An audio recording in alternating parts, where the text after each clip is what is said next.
Assalamualaikum warahmatullahi wabarakatuh.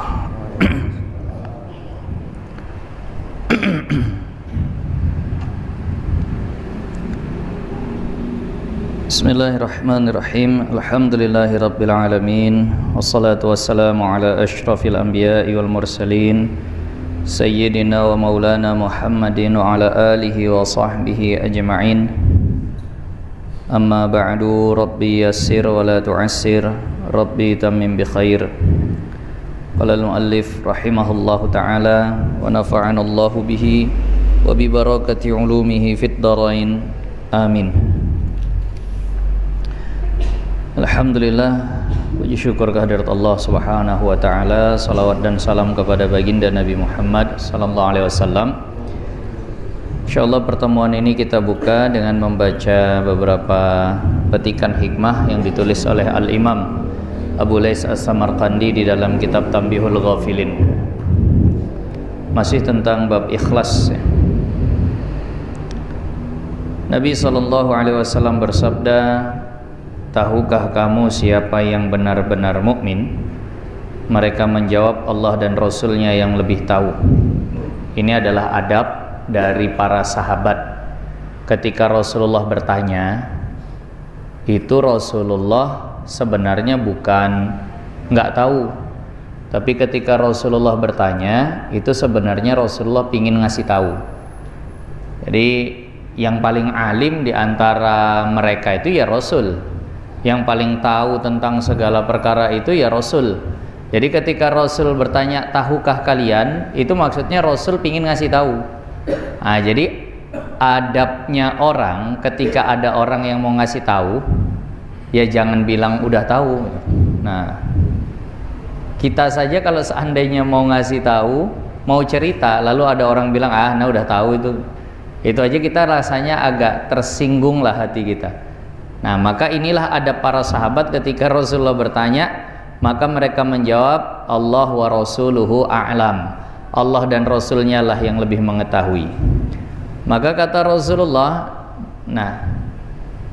dia yang tidak mati hingga Allah memperdengarkannya apa-apa yang ia sukai. Orang yang benar-benar beriman itu adalah orang yang ketika meninggal dunia, Allah sudah perdengarkan kepada dia perkara-perkara yang dia sukai. Nah, dan jika seseorang melakukan amal atau ibadah dalam rumah, maka mendapatkan 70 dalam rumah yang berlapis-lapis sampai 70 lapis. Seandainya berlapis dari pintu besi, pasti dia perlihatkannya hingga masyarakat menyebut-nyebut dan melebih-lebihkannya. Artinya begini, orang yang beriman itu amalnya itu biasanya Allah akan buka kepada orang-orang setelah dia wafat, setelah dia hampir wafat. Maka seandainya ada orang yang menutupi amalnya sekalipun, kalau memang Allah ingin tunjukkan amal baiknya kepada orang, gak akan bisa tertutup. Ulama-ulama dulu tuh ikhlasnya seperti apa? Ulama-ulama dulu itu menyembunyikan kebaikannya itu luar biasa, tapi tetap sampai kabar dan kisahnya kepada kita. Itu pertanda orang itu memang orang beriman.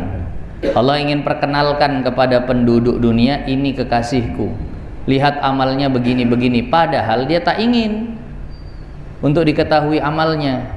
Kita yakin bahwasannya Sayyiduna Utsman bin Affan yang setiap sholat tahajud itu rakaat pertamanya khatam Quran, itu beliau nggak akan cerita-cerita ke orang, "Ana tadi malam sholat tahajud 1 rakaat khatam Quran." Enggak, tapi kok bisa sampai ke kita? Karena Allah yang sampaikan. Entah bagaimana sebabnya, sampailah tadi. Kita tahu riwayat Al-Imam Ahmad bin Hanbal itu sholat tahajudnya tiap malam tidak kurang dari 100 rakaat. Itu Imam Ahmad bin Hanbal. Sholat tahajudnya tiap malam tidak kurang dari 100 rakaat. Kita yakin bahwa beliau bukan orang yang suka memamerkan amal. Tapi kok bisa sampai kepada kita? Itulah pertanda beliau itu orang beriman yang benar imannya. Allah yang perkenalkan kebaikannya kepada orang. Nah, Nah, ketika sudah diperlihatkan, maka orang pun akan melebih-lebihkannya, kata baginda Nabi. Maka ditanya kepada Rasulullah, kenapa dilebih-lebihkan ya Rasulullah? Nah, mukmin itu senang amalnya bertambah. Kemudian beliau bersabda, tahukah kamu siapa yang rugi itu? Mereka menjawab, Allah dan Rasulnya yang lebih tahu. Nabi bersabda, dia yang tidak mati hingga Allah memperdengarkan kepadanya apa yang tidak dia sukai. Nah, kebalikan daripada orang yang beriman, yakni orang yang merugi, orang yang celaka, adalah orang yang ketika meninggal dunia justru yang sampai kabar ke dia atau yang sampai cerita tentang dia itu aibnya malah terbuka semua. Nah, jadi maka kita ingin jadi orang yang pertama. Semakin disembunyikan, terkadang Allah makin menunjukkannya kepada orang. Jangan pernah memamerkan amal kepada siapapun, jangankan amal ya, perkara dunia saja pun dipamerin tuh nggak bagus. Ini bagi yang sekarang sedang hanyut dengan media sosialnya, jangan pernah memamerkan kenikmatan yang Allah berikan kepada kita di media sosial dimanapun. Kadang baru beli kereta, foto, alhamdulillah hasil jerih payah terbeli juga. Kadang baru menikah, punya istri cantik, alhamdulillah rumah sekarang udah ada bidadarinya. Baru punya anak lahir, difoto, terus diposting di mana-mana. Ini diantara perkara yang memang dianjurkan untuk ditahan. Kenapa? Karena orang yang melihat semua nikmat yang kita tunjukkan, tidak semuanya itu punya pandangan syukur dan punya pandangan ridha. Tapi ada juga orang-orang yang punya pandangan hasad, punya pandangan benci. Nah, pandangan dari mata orang yang hasad itu ngefek, itu memberi pengaruh tuh. Itulah yang disebut oleh baginda Nabi, innal aina haqqun. Sesungguhnya penyakit ain itu benar adanya. Apa penyakit ain itu? Penyakit yang disebabkan oleh pandangan orang yang dengki. Punya kereta, foto-foto, posting ke Facebook, loh bentar-bentar kok masuk bengkel, lama-lama rusak, nggak bisa dipakai. Itu mungkin kena ain tadi. Anak yang awalnya sehat-sehat saja kok jadi sakit-sakitan, itu bisa kena ain. Nah, suami istri yang awalnya hubungan harmonis semenjak sering dipamerkan kok jadi asik ribut saja, bisa jadi itu kena ain. Kenapa? Karena ingin menunjukkan kepada orang kalau aku punya kalian nggak punya. Atau nih aku punya seperti ini, hasil begini-begini, padahal semuanya hasil dari Allah. Maka ini hati-hati, kena ain bisa rusak semua. Tapi di antara semua kata ulama yang paling rentan kena ain itu memang adalah manusia, pasangan ataupun anak. Maka anak itu dianjurkan untuk dibacain tuh. Rasulullah itu bacain kepada Sayyiduna Hasan dan Sayyiduna Husain supaya nggak kena ain. U'iduka bi kalimatillahi tammah min kulli syaitani wahamah wa min kulli ainil lamah. Udah pernah itu ditulis? Udah pernah ditulis. Itu dibaca kepada anak.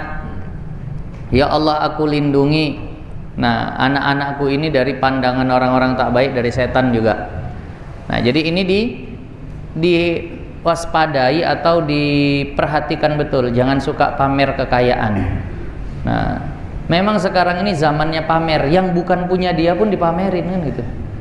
Yang bukan punya dia pun dipamerin. Nah, ada mobil berhenti, nyender bentar, selfie. Allah, akhirnya mobil orang yang rusak. Kenapa? Kena ain. Daripada mobil yang rusak, mobil orang yang rusak gitu. Dengki orang lihatnya, ini apa kerjanya nih, kok tahu-tahu udah punya mobil, hasud orang. Nah, jadi maka orang yang beriman dia tidak akan sibuk memamerkan apa yang dia punya, tapi ketika Allah berkehendak, Allah akan sebarkan kebaikan kepada orang. Nah, Sayyiduna Wais Al-Qarni yang dikatakan sebagai sebaik-baik tabi'in. Ada tingkatan manusia, ada sahabat. Sahabat itu yang jumpa Nabi. Sahabat yang terbaik siapa?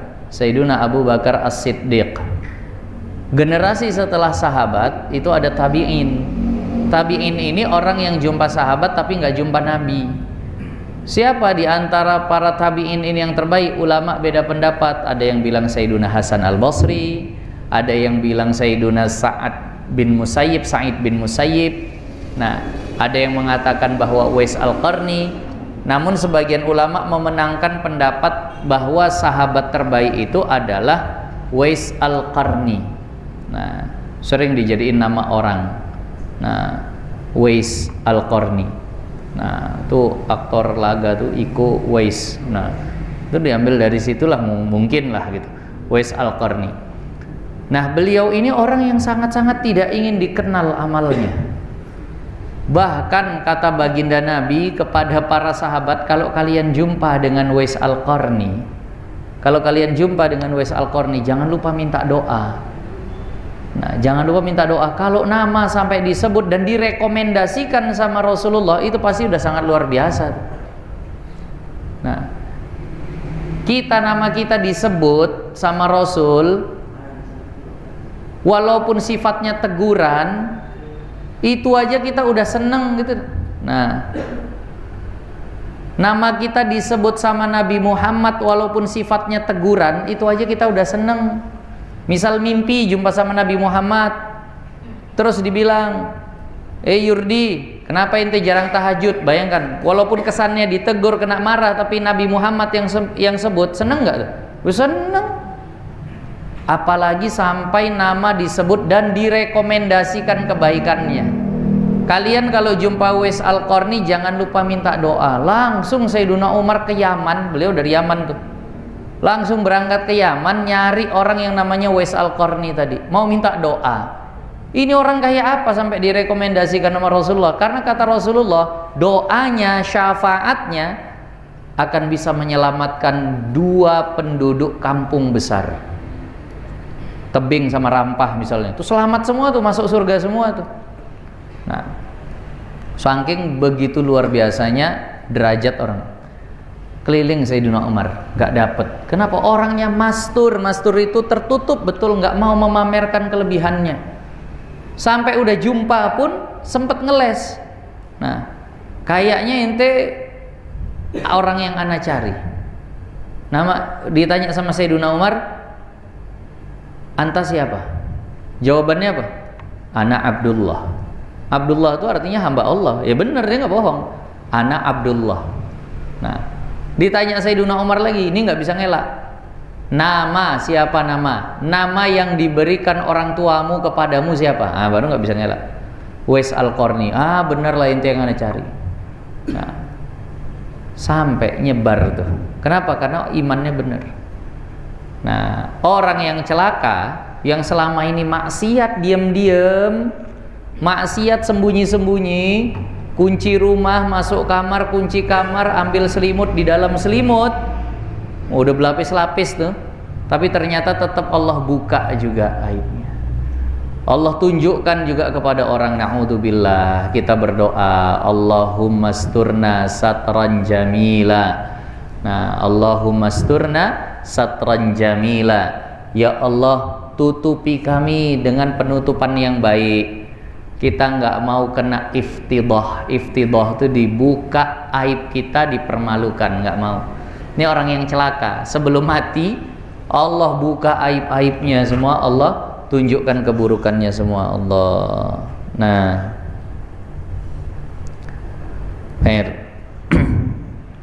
Auf bin Abdullah menerangkan pelaku kebaikan sebagian menyeru kepada sebagian lainnya sebanyak 3 perkara.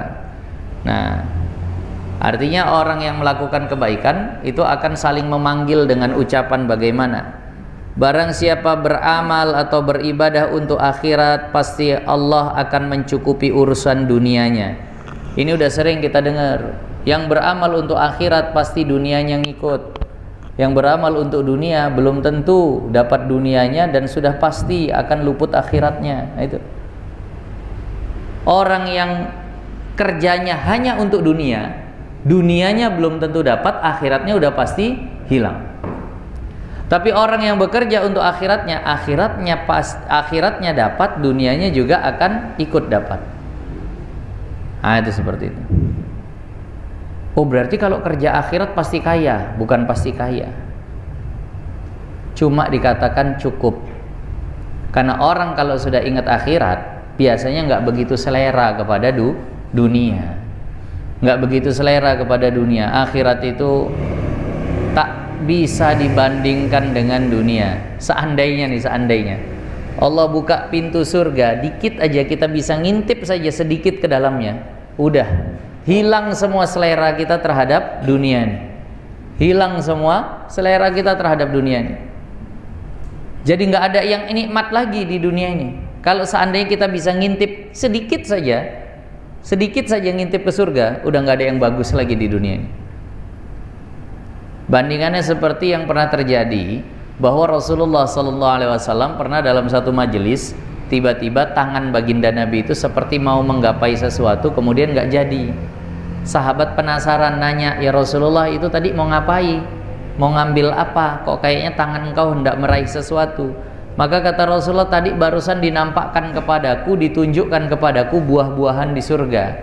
Itu bisa aku petik dan ku bagi-bagi sama kalian. Apa kata sahabat? Ya Rasulullah, kenapalah nggak kau petik dan kau bagikan kepada kami? Kami pingin betul ngerasai buah surga itu kayak apa rasanya. Apa kata baginda Nabi? Jangan. Kalau kalian di dunia ini ngerasain buah surga, hilang selera makan kalian terhadap seluruh makanan dunia nih. Udah nggak ada lagi yang enak. Makanan surga diicipi sedikit saja. Nah, rendang yang katanya makanan terenak nomor 1 di dunia pun nggak enak.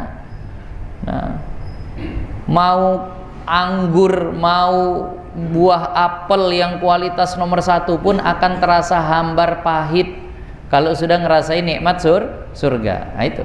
Nah, orang yang kerja untuk akhirat biasanya hatinya sudah seperti itu, sehingga bukan jadi orang kaya, tapi jadi orang yang nggak suka sama dunia. Nah, maka ini yang hendaknya kita miliki rasa seperti ini. Nah, banyak doa diajarkan ulama.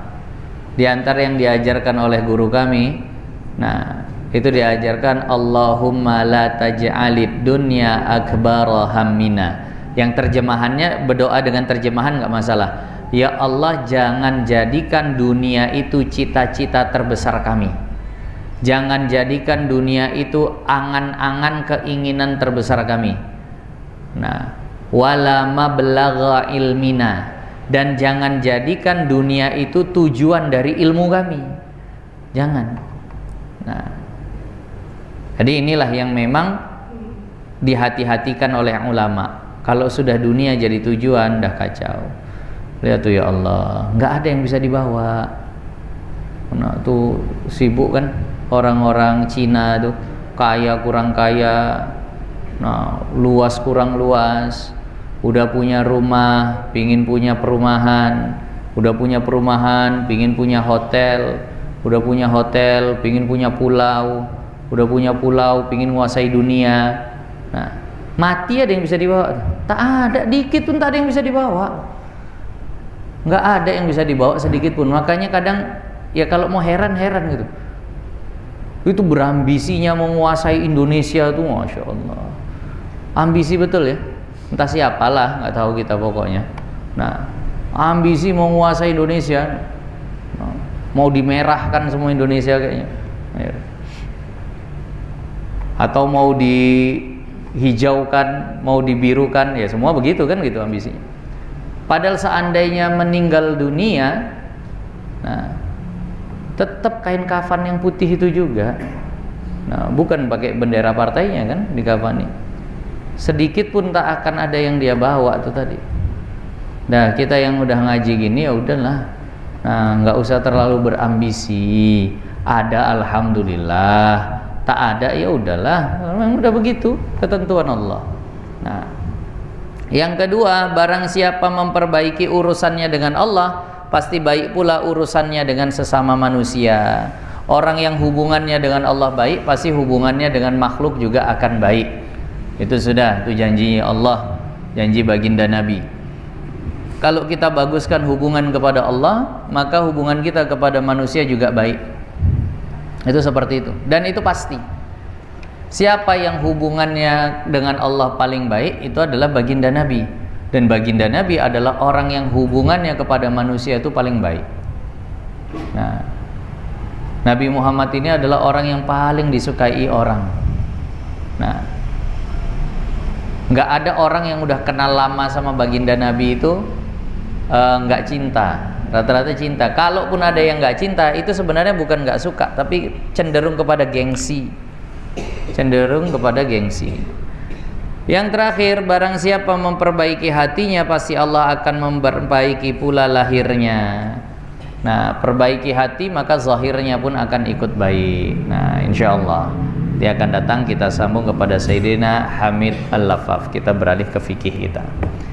Nah, hadir ke majelis ilmu, hadir ke majelis taklim macam begini, ini diantara usaha kita untuk memperbaiki hati. Dan insya Allah zahir kita juga akan baik. Insya Allah zahir kita juga akan baik. Nah, orang yang banyak mengaji, insya Allah hubungannya kepada manusia juga akan baik. Insya Allah rezekinya akan lancar. Insya Allah fisiknya juga akan baik-baik saja. Kalaupun tidak baik, dia akan bersabar untuk menghadapi itu semua. Jadi makanya jangan putus ngaji. Insya Allah.